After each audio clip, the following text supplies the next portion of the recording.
السلام عليكم ورحمة الله وبركاته. أم يعني عموما بني من كوا حشي شعبية يا إيرانا جرنكوية الشيعية جرنكوية أهلي متعي الشيعية يعني كوا بتماي هلالي الشيعيبون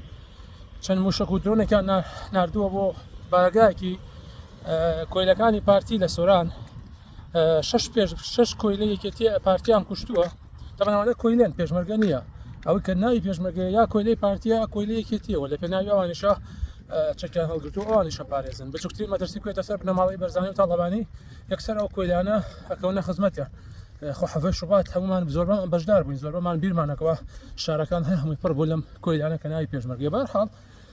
شش کۆیلەی پارتی کوژراوە تقریبا 30 دانش بریندار بووە هەرچەندە ئەوانە کۆیلەی تاغوتن و لە پێناوی تاغوتا کوژراون و هێنانی وشەی شەید گاڵتەکردنە بە زەراوەیەکی ئیسلام شەید بەس بۆ مسڵمانە بۆ کەسێک چەک لە پێناو ئەڵڵا تەعالا هەڵگری نە کەسێک چەک لە پێناو تاغوتە لە پێناوی مەسعود و لە پێناوی بنەماڵی تاڵەبانیا شەکەڵگرەیا کۆمەڵێ مەسئولی داوێن پیسی دس کەسی ئەوەنە ساڵە ئەو کوردستانیان وا لێ کردو بەهەرحاڵ ئەمە وەکو لایەنە دینەکەی وەکو لایەنە کوردایەتەکەی یانی سوبحان الله سەیری کەن ئەوە مانگ زیاترە حەشتی شعبی لەم لە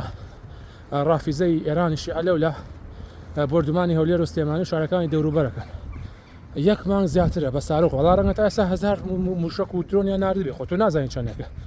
یعنی مانگ زیاترە کۆ جەماعەتی هەلهەلە کۆ بەکرێ گیراوە چەپەکان کۆ جەماعەتی پەکەکە کۆ ئەوانەی بۆ کزیەکی بڕاوە هەر کزیەکە کە پلاستیک بوو بڕابوو خۆیان تێکدا بوو یەک دانە مانگ عەرزی سمتیانە کرد تو لە ڕێەوە عەرزی سمتیانە کرد وایان نزانی ئەمە هینە ئەمە عەرزکردنی لاشەیە و قەریە لوبنانیە گوندی لوبنانیە لە هەولێر بابە ئەمە شەڕە بەهەرحاڵ ئەو هەموو کوفریان کرد ئەو هەموو سوکایەتیان کرد ئەو هەموو جنێوەیان بە ئەڵڵادا ئەو هەموو جنێوەیان بە موسڵمانان بەڕیش بە زاراوە قورئانەکاندا ئەنم کو یەکە و کورد هەموو یەکە یانی لە کۆتاییشە ئەم هەموو خۆ تێکدانە نزیکی مانگی خۆیان تێکدا لە کۆتاییە جەماعەتی قەسد کەوا بەشی کەمی کورد و بەشی زۆری عەرەب و تورکمان بوو چوونەوە باوەشی ئەحمەد شەرع و ئاش بوونەوە و ئەوەشی کە خۆی تێکدا بوو دوو لە ڕێی خۆشکوبرانە بەس پیسای خواردنەکەیان بۆ ماوە لەو بینە باشە یانی سوبحان الله ئەمان ئەوە خۆیان تێکدا بوون جەماعەتی هەلهەلە و جەماعەتی چەپ و کوردایەتی باشەوە تا تۆسا ئەوە مانگێکە کوردستانی خۆمان شارە کوردەکانی خۆمان لەژێر موشک و لەژێر درۆنی شیعایە ینی بۆ فزە ناکەن بۆ ناوێرن خۆپشاندانێ بکەن بۆ ناوێرن هەلهەلەیە بکەن بۆ ناوێرن ئەمامەی ڕەش بسووتێنن بۆ ناوێرن فزە بکەن چونکە ئێوە سەگی شیعان چونکە ئێوە شیعە بەکارتان هێنێ چونکە ئێوە یا سەگی شیعە و مەجووسن یا سەگی شیعان لەم لا یا سەگی مەجووس و ئەمریکان ینی بۆ قسە ناکەن ئەمە کورد نین ینی ئەوە فەرموو لە هەولێرە لە سۆرانە لێیانداوە ئەو پێشمەرگانە کە ئەو ئەوانەی پارتی و چەکدارانی پارتی فەرموو خۆ کوردن ینی ئەی بۆ خۆپشاندانەکان بۆ ناکەن یا حەشتی شعبی یا ئێران هەردووکیشان یەکن ینی بۆی دەفەرمەوە ئەو بەیانی خۆپشاندانێکی ملیۆنی بکەن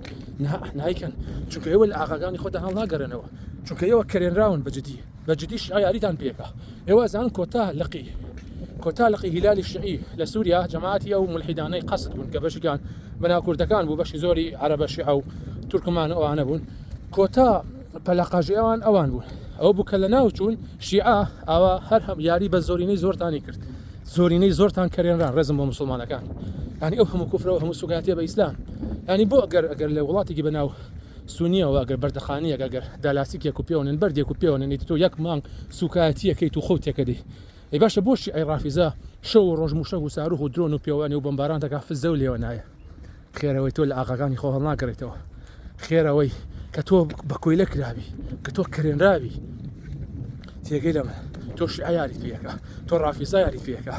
باشە ئەوانەی کەوا کەسبەی ئەگەر کۆنتڕۆڵ بکەن ئامادەی دایک و خۆشک و بە متئەمارەکەی لەیان لە ئەهلی لە شیعە لە ڕافیزە ئەوانەی کە لەن ڕافیزە مسلمان شیعە مسلمانن ئامادەن خوشەکانی خۆیان بدەن بە شیعە ئامادەن کچەکانی خۆیان بدەن بە شیعە درۆگەن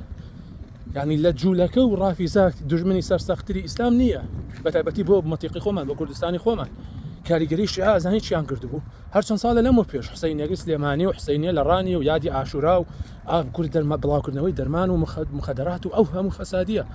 شیعە لە هەرکوێ بێ فەسادی و بێئەخلاقی ڕوو لەوەیەکە و ئەوانش کەوا بەکرێ گیراون و باسی کوردایەتیەکەن شیعە ینی پیاوی شیعەن سەگی شیعەن بەڕاستەخۆ بە ناڕاستەخۆ ئەگنا بۆ نارن فزە بکەن بەرامبەر بە شیعە بەڵام وڵاتێکی بەناو سونی تر کوردایەتی گێجی کوردایەتیان بەرزە بێتەوە لە کۆتاییش ئایان فرۆشن هەیەک تۆز بیرکەنەوە یەک تۆز چەندێک ماوەت کاکە بخاتی خوا کەر مەبن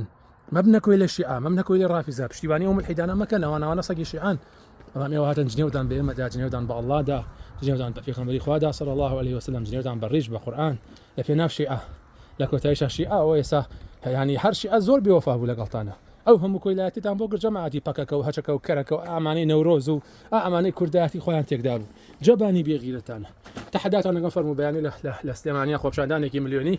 بۆ ئەو بۆمبارانەی کە واشی ئەو ڕافیزەی خاتە سەر کوردستاندا ڕێکی بخەندەی کوردەر کورد نییە قامشلە بێ و سلێمانی بێ هەولێرێ فەرقی چییە سۆران بێ و کۆبانی بێ فەرقی چییە بۆ ناوێرن پێیانی هەر جواب بنەوە بەجددی ئەو ناڵێن ئەمە کوردایەتیەکەین ینی بۆچی یەک وڵاتێکی بەناسوونی شەقی گوتی هەڵایتر یەک مانگتۆ شین و شەپۆڕەکەی بەس ئەگەر وڵاتێکی شیعە ڕافیزە